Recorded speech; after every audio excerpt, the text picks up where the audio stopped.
ఎక్కడ కూడా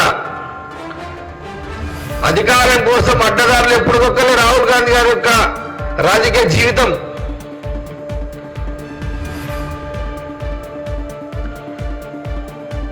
ఈరోజు రాహుల్ గాంధీ గారు దేశానికి ప్రధానమంత్రి అయితే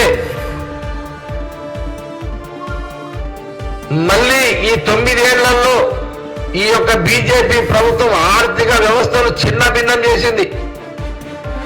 ఆర్థిక వ్యవస్థను చిన్న భిన్నం చేసింది. విచిత్రం ఏంటంటే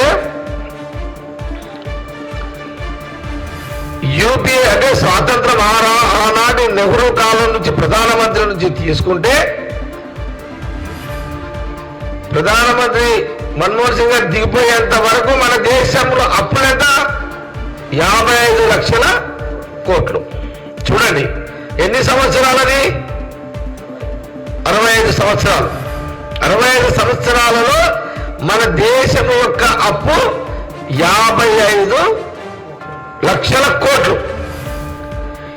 ఈ 9 ఏళ్లలో ప్రధానమంత్రి మోడీ గారు అయిన తర్వాత బీజేపీ గవర్నమెంట్ వచ్చిన తర్వాత అప్పెంత ఒక్క 13 లక్షల కోట్లు. ఎంత తేడా ఉంది చెప్పండి ఒకసారి. 65 ఏళ్ల లెక్క ఎక్కడ, 9 ఏళ్లలో డబుల్ ఇంజన్ అంటే అదేనా?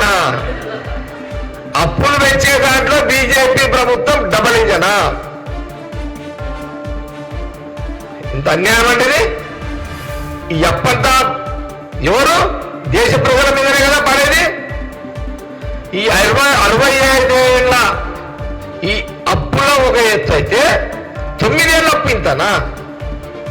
ఇది దేశ ప్రజలు ఆలోచన చేస్తున్నారా? ఎందుకు ఆలోచన చేస్తున్నారు? నాశనం అయిపోతున్నాము, దేశంలో మనం నాశనం అయిపోతున్నాము. వినాశనానికి బీజేపీ పుట్టింది.